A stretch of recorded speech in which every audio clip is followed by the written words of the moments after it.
What's going on, guys? B Sky here with you, and on today's show, week two's in the books. We got your waiver wire looking ahead for week three. Not too many ads, but there's some players out there had some great week two matchups, and then going into week three, guys got some injuries might be dealing with. So obviously, I'm gonna have all the positions, players that you're gonna be looking for your waiver wire. So keep it locked and loaded right here at the first four downs.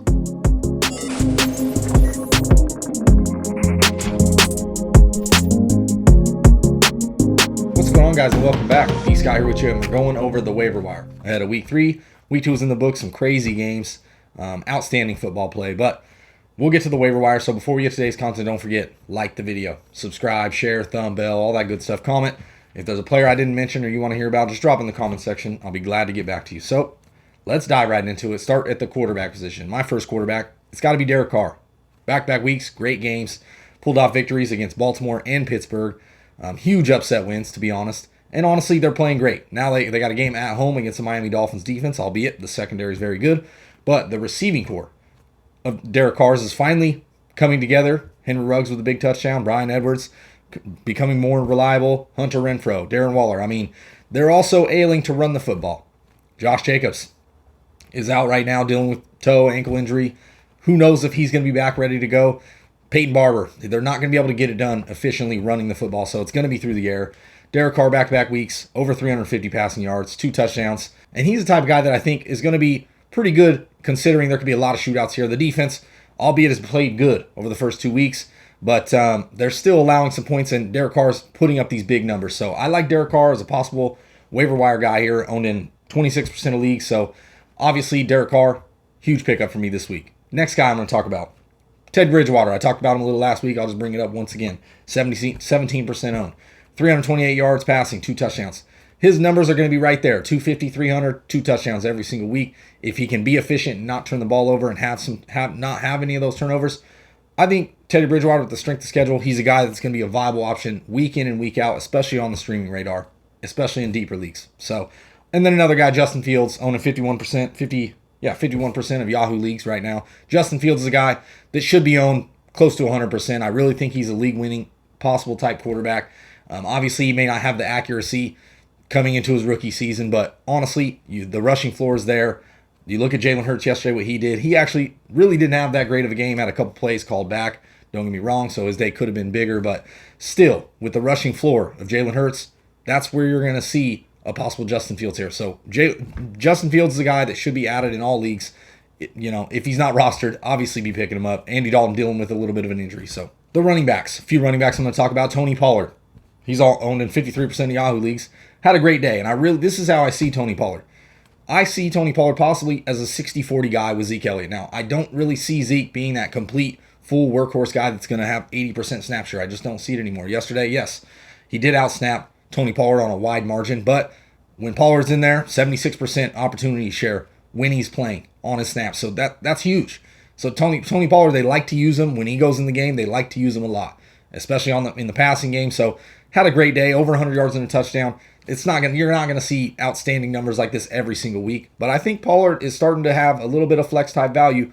You look with Mike McCarthy, Jamal Williams, Aaron Jones, what they did in the past. So Jamal Williams had that flex option every single week. I think Tony Pollard could be a guy right here. So Tony Pollard, must add for me at the running back position. Another guy I want to talk about, Cordero Patterson. Now, yes, 2 touchdowns. He falls in the end zone twice yesterday. He saw some usage in the pass game. I think he looks pretty. I mean, this is a guy that always plays pretty well when you watch him play in the games. I mean, he's a decent player. He's a little bit older. And Mike Davis, we have not seen him have a stranglehold on this backfield. So Cordero Patterson's a guy in deeper leagues, a guy that you can put on your bench, possibly put him in your lineups for a bye week filler, things like that. So Cordero Patterson's another guy, 17% owned, 7 for 11 and a touchdown on the ground, 5 receptions, 58 yards, touchdown through the air. A guy that if you're hurting at running back, especially in deeper leagues, a guy that probably should be added and rostered. James White, 42% owned. James White's starting to look like the James White of old, especially when it comes to bringing back Mac Jones, kind of like Tom Brady. So, and they like James White in the red zone. They just do. You watched the game yesterday. Damian Harris did great, but honestly, his touchdown came outside the red zone, outside the 20. So they like James White here. And yesterday, 5 for 20 and a touchdown, 6 catches, 45 yards in PPR, had an outstanding day. I think you're going to see a lot of efficient days for James White. So he's a guy that should be owned and rostered, especially as a guy that could be a flex play on a weekly basis or a possible just weekly bye week filler. Couple mentions at the running back position. Sony Michel, Alexander Madison. Sony Michel, spelled Darrell Henderson. Looks like he got hurt with the rib injury. We'll have to wait and see how severe that is. But 10 carries, had over 40 yards.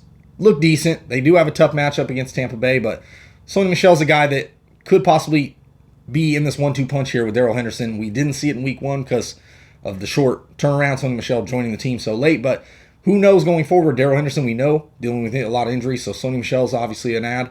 And then Alexander Madison. Dalvin Cook, dealing with an ankle, possibly injury. This is a speculative ad. You got to kind of wait and see in the coming days how Dalvin Cook is doing with that injury. So Alexander Madison, a guy that you could be rostering as a stash, possibly if Dalvin Cook were to miss time. He's a RB1, RB2 fill-in. The wide receiver position, Rondale Moore. Talked about it a little bit last week. We're going to talk him up even more this week. 34% owned, 8 targets, 7 receptions, 114 yards and touchdown. Had the big play, wide open for the touchdown, but when he gets the ball in his hands, he is explosive. A little lightning in a bottle. You see it on the field. This is a guy that I think is just going to continue to see more usage in the coming weeks. So Rondale Moore is definitely a guy that you want to be picking up and rostering. Possibly he's a flex guy that you could possibly be throwing in your lineups every single week, depending on the usage down the road. Marquise Brown, owned in 66% of leagues here, but I'm going to bring it up for the fact that this guy should be owned in 100% of leagues, plain and simple. 10 targets yesterday, 6 for 113 and a touchdown. Back-to-back solid weeks, and considering the Baltimore Ravens, that defense just doesn't look like it's put together, there could be some shootout potentials here, and you see Lamar Jackson played great last night against Kansas City Chiefs, pulled out the victory, great win for them, but Marquise Brown is going to be a staple in this offense, and he looks healthy, he looks ready to go, he's making plays downfield, he's getting targeted in the red zone. This is what you want from a wide receiver, so Marquise Brown should be 100% owned. He's a wide receiver 3 all day, no matter what, and a flex guy, if you're in smaller leagues, flex guy is guaranteed. This is the spot you want Marquise Brown, period. It doesn't make sense that he's not owned in 100% of leagues. I'm going to bring up KJ Osborne here, 3% owned, 6 targets, 5 catches, 91 yards, and a touchdown yesterday. So can we trust him to be that wide receiver 3 that makes the volume happen on a weekly basis with Justin Jefferson and Adam Thielen with the Minnesota Vikings? That's the question mark here. Through 2 games, he's been productive, period. And the Minnesota Vikings defense, once again, is not looking good. So you'll see Kirk Cousins. There could be in shootouts here. Also, if Dalvin Cook were to miss some time, there might be even a bigger load for Kirk Cousins. Henry Ruggs, 35% owned, Yahoo Leagues, had a great day. 7 targets, 5 catches, 113 yards, touchdown, had the big play. And it's looking like Derek Carr is going to be throwing a lot. I mean, at least at this moment. They're not really running the ball effectively.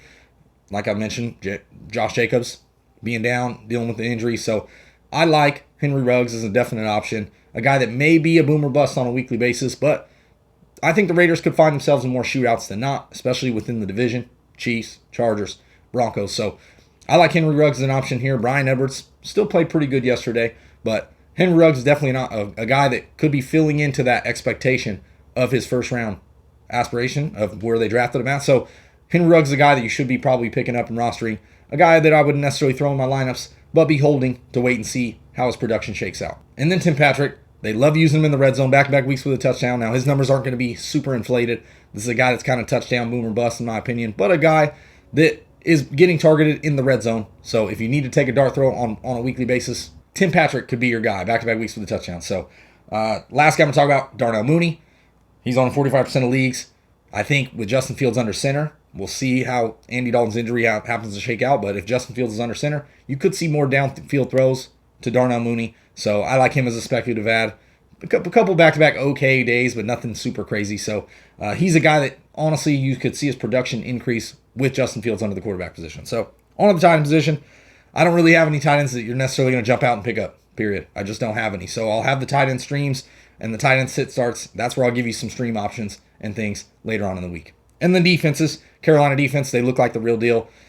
Really shut down the Saints this week on the road against Houston Texans team that's more than likely going to be up without Tyrod Taylor. So Carolina defense, obvious, probably top 5 option this week for fantasy. And then the Las Vegas Raiders at home against Miami Dolphins. They just lost Tua, and they've played pretty good. 5 sacks, 3 turnovers against Baltimore and Pittsburgh. So these are 2 defenses that I like this week to be added. So anyway, that's been the waiver wire. If there was a player I didn't mention, feel free to drop in the comments. I'll be glad to get back to you and tell you my opinion. And once again, if you like the video, subscribe, share, thumb bell, all that good stuff, and comment. I'll be glad to hear what you have to say. So anyway, for the first 4 downs, it's been B. Scott, and I'm out.